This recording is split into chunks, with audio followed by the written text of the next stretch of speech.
자, 안녕하세요. 예, 지난 시간에 했었던 거 이어서 할 텐데, 뭐 색깔이 조금 바뀌었네요. 제가 그 수업이 많다 보니까 헷갈려요. 그래서 막 자료들이 막 섞이고 그래갖고 헷갈리는데, 뭐 내용을 보니까 똑같은 것 같습니다.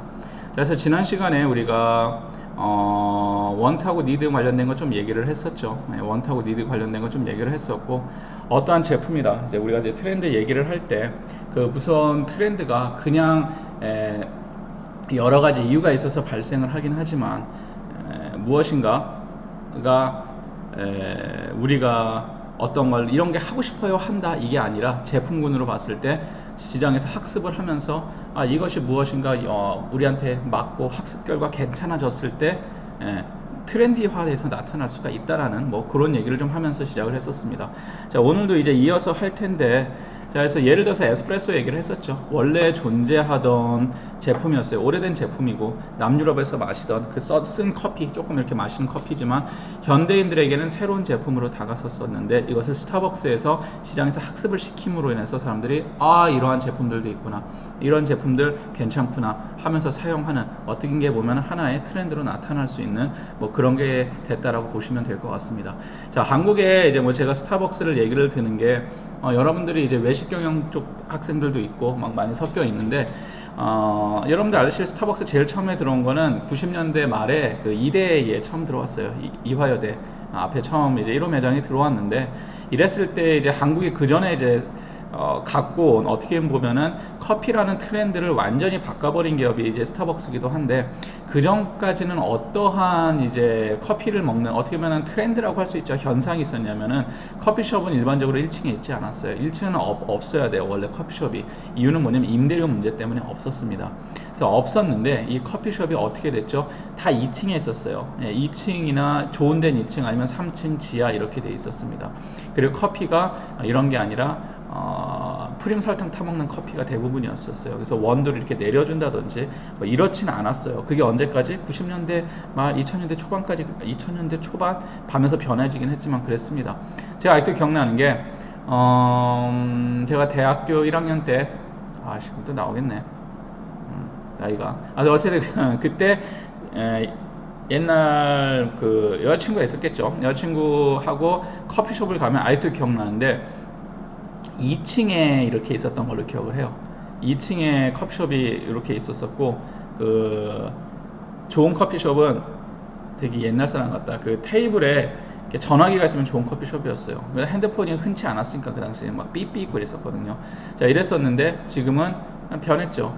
자, 이게 뭘 얘기하고 싶은 거냐면은, 옛날에 커피라는 외식에서, 커피 음료 시장에서, F&B에서 커피 시장은 커피에 초점이 있었어요. 커피에 초점이 있고, 커피에 초점인데 커피 맛에 또 초점이 있진 않았어요. 뭐예요? 다방이라는 개념에서 사람을 그냥 만나는 달짝지근한 거, 하나의 커피는 부가적인 수단이고 사람을 만나는 하나의 공간의 개념으로 있었다는 거죠. 자, 그리고 커피라는 제품은 어차피 프림 설탕 넣고 먹는 거야 라는 게 있었는데, 스타벅스가 등장을 하면서 뭐가 있었냐면은 커피라는 거를 문화적 차원으로 트렌드를 바꿔버린 거예요. 죄송합니다. 그 시장에 쉽게 해서 그동안 2층에 있었던 임대료 때문에 커피 값을 그렇게 비싸게 주고선 커피라는 상품을 팔 수 없었던 시장에 스타벅스가 한 잔에 4,000원이 넘는 커피를 갖고 들어온 거예요. 1,000몇백 원 하고 막 이러던 시절에 비싼 데가 2,000 얼마 받고. 그런데 스타벅스가 들어오면서 커피라는 시장에 대한 트렌드를 완전히 바꿔버린 거겠죠. 외식 경영으로 치자면 굉장히 혁신적인, 획기적인 사건이라고 할 수 있는 거예요.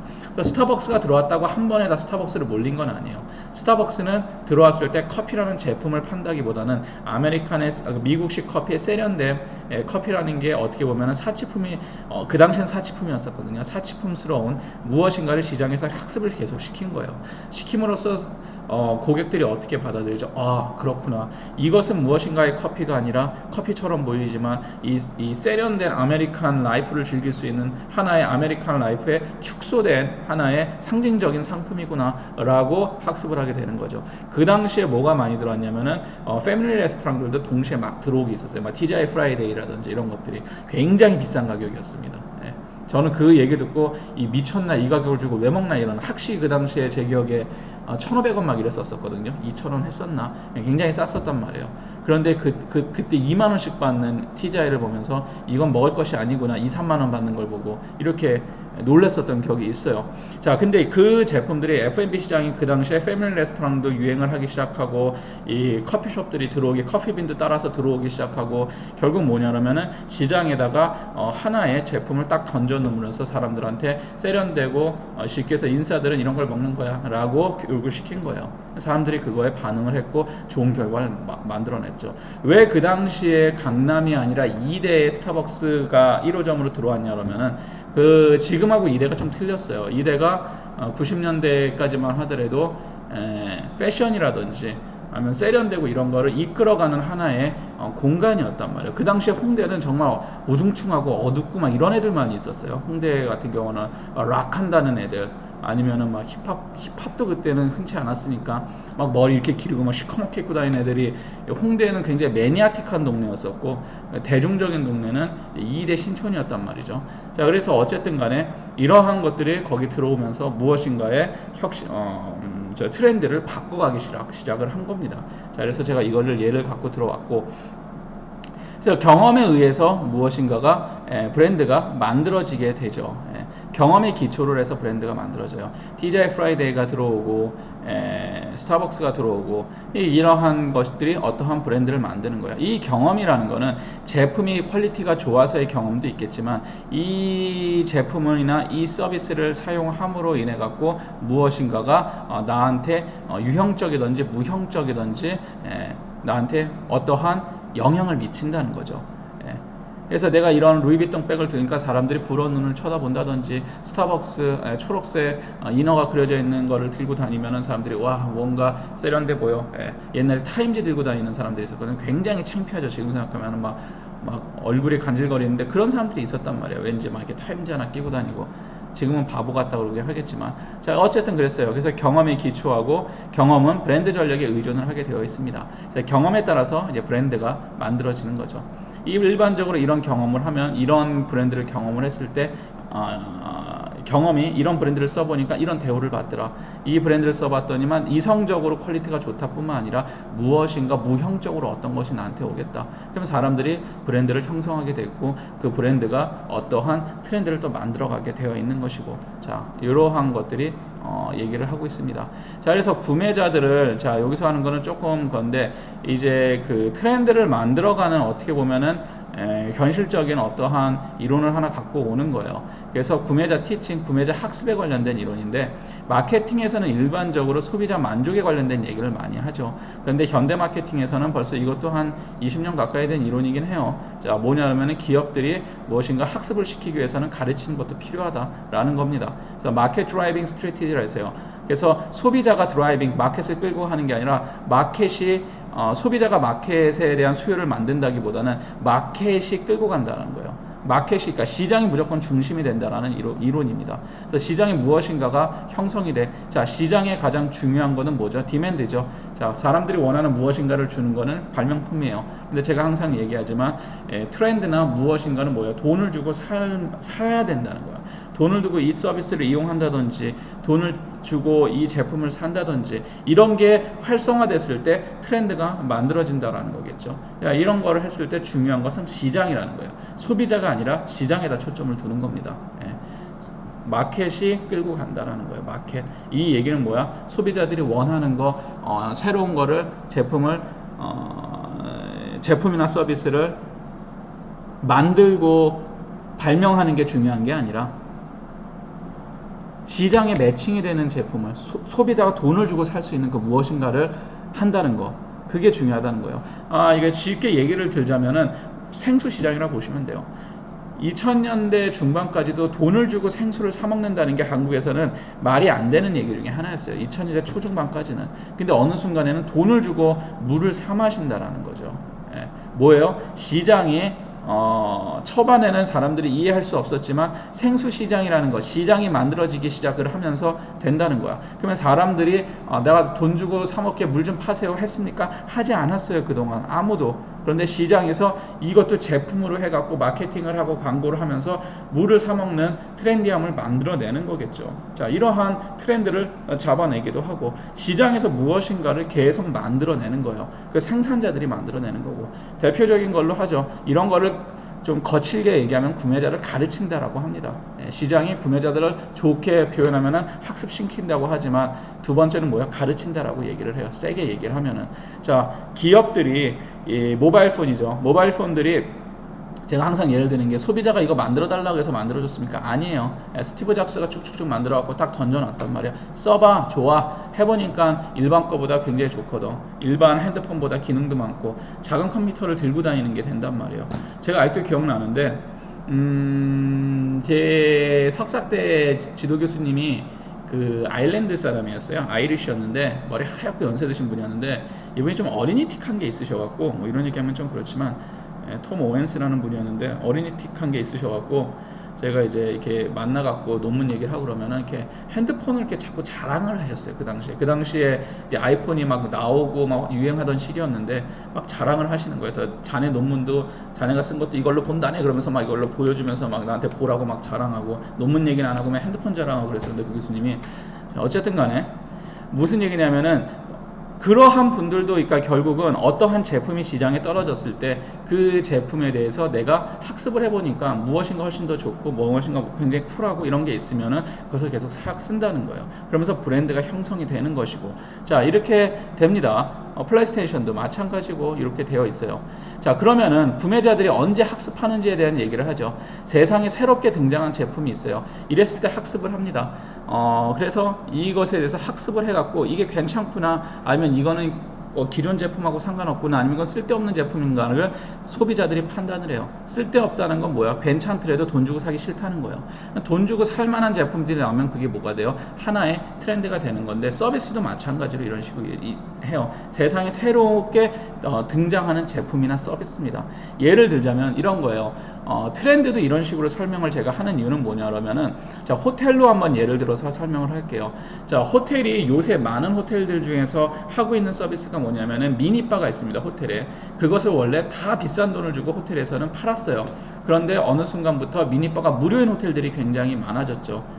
이게 베니키아에서 처음 시도를 했는데 한국관광공사에서 이제 그걸 한 한국의 레퍼럴 호텔이라 볼 수 있죠. 베니키아에서 처음 시작을 했는데 그쪽에서 미니바를 무료로 했어요. 솔직히 미니바에 들어가는 물건 얼마 되지 않습니다. 예를 들어서 미니바 한 번 채우는데 들어가는 돈이 10,000원이라고 치면은 10,000원에서 15,000원이라고 치면은 그거를 차라리 어디다 집어넣으면 되냐면은 숙박료에다가 10,000원이면 20,000원을 더 합쳐버리는 게 훨씬 더 이득이 돼요.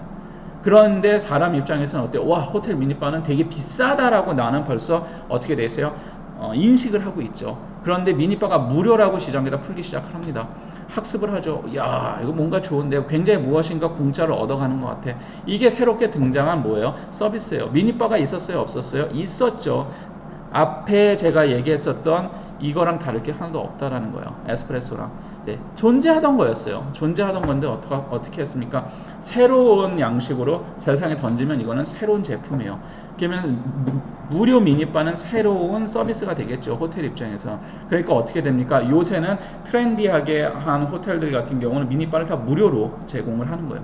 무료 제공을 하는 뭐 이러한 것들이 트렌드로 나타나기 시작하다. 그래서 여러분들이 생각을 할 때 트렌드라는 건 하나의 지금의 현상만 보는 것이 아니라 자 어떻게 만들어졌느냐. 제가 앞에서 관광학적으로 설명하는 것도 있고 지금은 마케팅적으로 좀 설명을 하고 있는 거거든요. 그러니까 그런 것들을 여러분들이 한번 생각해 보실 필요가 있습니다.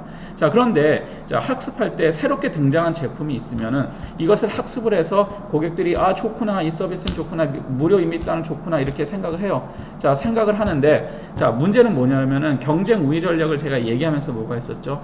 카피를 한다 그랬죠. 후발주자들이 좋으면 다 카피하게 돼 있어요. 자 그러면은 선발주자가 카피되면 나의 특색이 없어지잖아. 그래서 어떻게 돼요? 선발 진입자들 파이오니어라고 그러는데 자 개척자죠. 선발 진입자들은 브랜드명을 제품군 전체와 뭐 그러니까 선발 진입자들은 어떠한 새로운 제품이나 서비스를 내면서 그것을 우리 기업의 브랜드나 이런 쪽하고 연관시키는 그러한 동작을 노력을 많이 한다는 거예요. 무료바는 역시 매니케어 호텔들이지. 이런 식으로.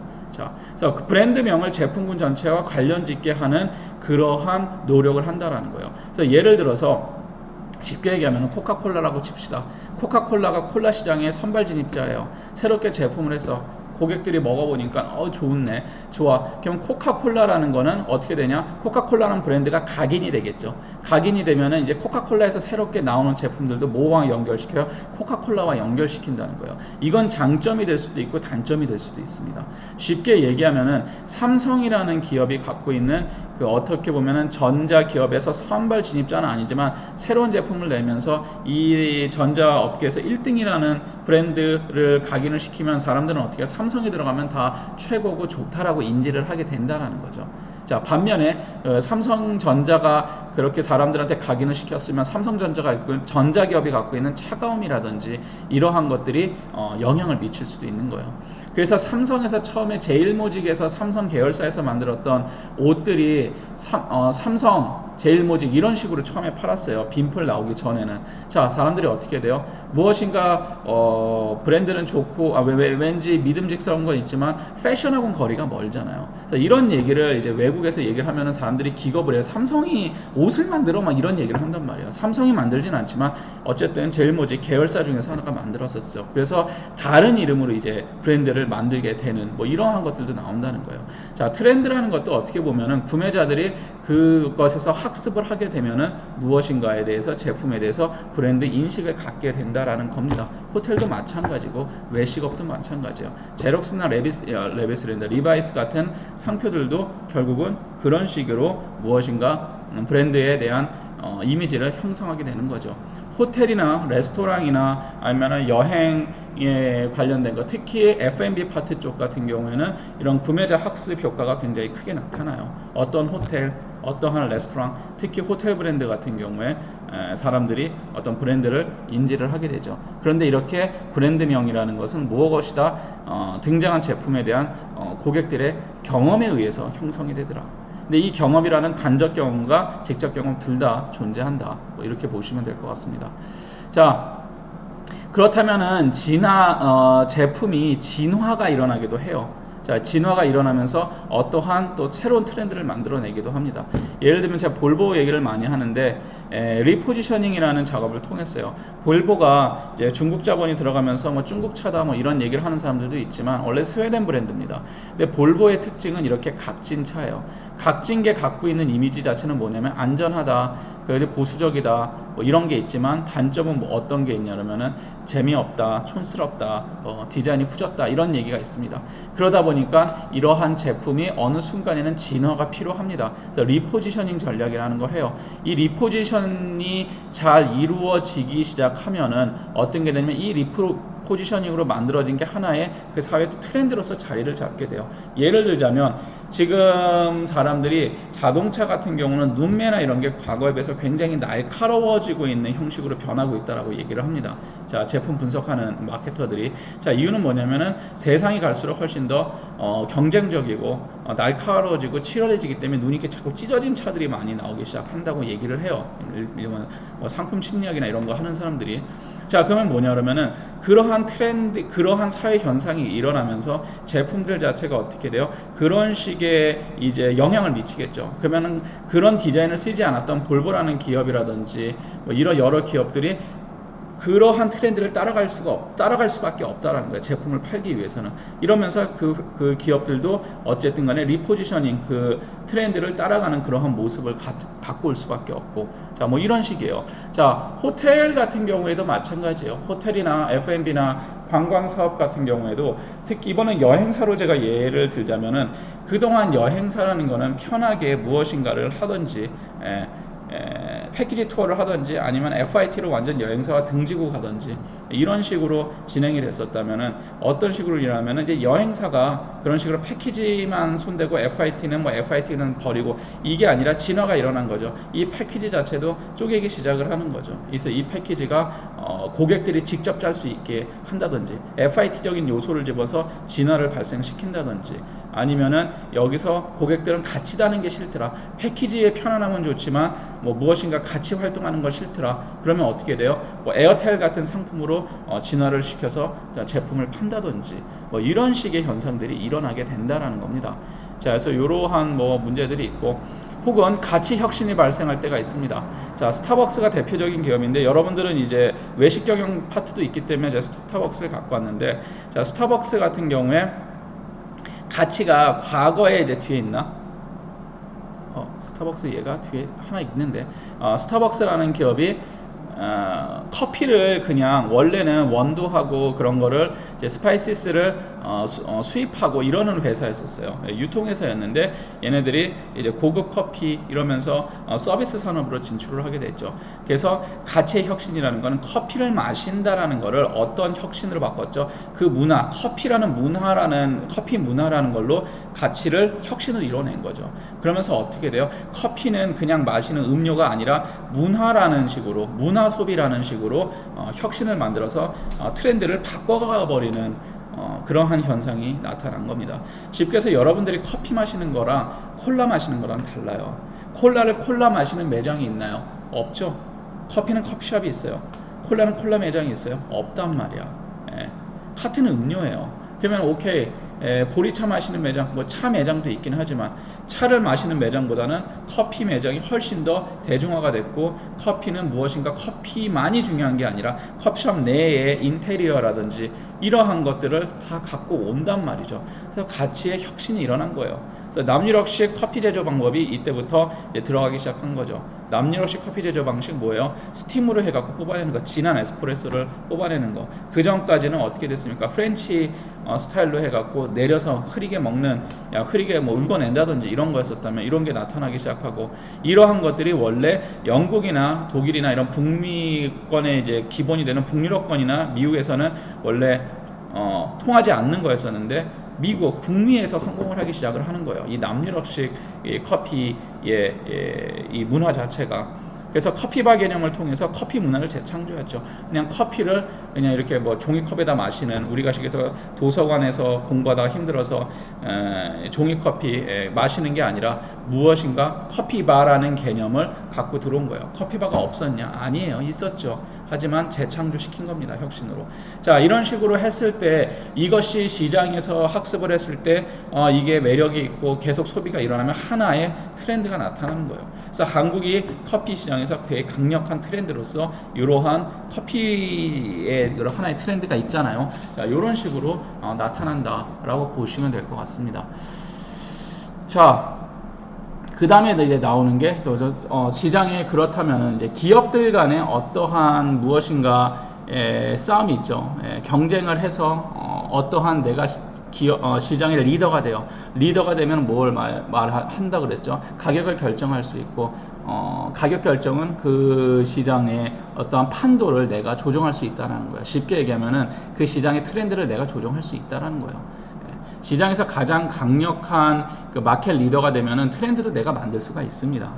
그런 거예요. 그러면은 내가 리더가 되지 않았을 때는 그럼 어떡하냐? 리더가 되지 않았을 때는 항상 리더의 그걸 카피한다고 제가 얘기를 했었지만 카피로 끝나느냐? 그렇지는 않다라는 거죠. 내가 새롭게 새로운 트렌드를 리더가 만약에 게으르게 무엇인가를 하고 있으면은 트렌드를 만들어낼 수가 있다라는 거예요. 그게 뭐냐 그러면은 이제 시장에 새로 진입한 구매자들을 자극하는 거예요. 쉽게 해서 어린애들을 자극하는 겁니다. 펩시가 쓴 전략 중에 하나인데, 자, 그동안은 코카콜라라는 거대한 기업이 있었어요. 지금은 펩시가 점유율이 1위일 수도 있어요. 자, 1위일 수도 있고 1, 2위 왔다 갔다 하는데, 펩시가 따라가게 된 게 옛날에 그 시장 코카콜라와 펩시 간의 싸움에서 조그만한 그것 때문에 광고로서 엄청난 돈을 들여가면서 싸워 나갔단 말이야. 근데 생각해 보니까 결국 분석을 해보니까 코카콜라를 주로 이용하는 사람들은 백인 남성들, 미국에서, 그리고 나이가 있는 중년층들이 이용한다. 굉장히 보수적인 브랜드의 색깔이 강하다. 자, 그러면 우리가 이 보수적인 고객들을 끌고 오기에는 힘들다라고 펩시에서 결론을 내려요. 그래서 펩시에서 한 건 누구한테 초점을 뒀냐면은 새롭게 진입한 구매자예요. 쉽게 얘기하면은 얘네들입니다. 어린애들. 굉장히 젊은 위주로 광고를 하죠. 그래서 펩시 광고와 코카콜라 광고는 완전히 달라요. 펩시는 슈퍼볼 같은 데서도 되게 트렌디한 가수들이 나와서 노래하고 그런 데다가 후원을 하고, 그리고 무엇인가 되게 핫하고 되게 힙하고 이런 것들을 위주로 접근을 한단 말이에요. 자, 이런 거는 뭐냐면은 변하지 않는 제품 편익이에요. 제품이 어떤 것들은 새롭게 혁신이 일어나진 않아요. 그래서 무엇인가 새로운 트렌드를 만들기에는 굉장히 어렵다라는 거야. 자, F&B 시장에서도 어떤 음식에서 어떤 레스토랑이 무엇인가 혁신을 만들기에는 굉장히 한계가 있어요. 어쨌든 음식을 팔아서 맛있는 걸 파는 거야. 자, 이랬을 때 이 시장에서 리더들이 있는데 이 리더를 도무지 이길 수가 없어. 그리고 뭐 기술이 뭐 혁신돼 갖고 해결할 문제가 아니야. 특히나 음료 시장 같은 경우에, 아니면 외식 시장 같은 경우에 무슨 기술력으로 무엇을 승부하는 시장이 아니잖아요. 그렇죠? 자, 그랬을 경우에 그러면 구매자들한테 어떤 식으로 이것을 학습화시켜 갖고 트렌드를 바꿔버릴 것이냐, 새로운 나한테 유리한 트렌드를 형성할 거냐. 그건 뭐예요? 기존의 이 시장을 도미네이트 하고 있는 그러한 그 소비자군은 일단은 뭐 완전히 무시한다는 게 아니라 거기에다가 돈을 들이는 게 아니라 새롭게 시장에 접근하는, 우리 음식을 예를 들자면 이런 거예요. 뭐가 있을까요? 지금 한국 외식 시장 중에서 한동안 잠깐만, 시간이 너무 많이 됐네. 저 끊었다가 다시 얘기하도록 하겠습니다. 시간 때문에.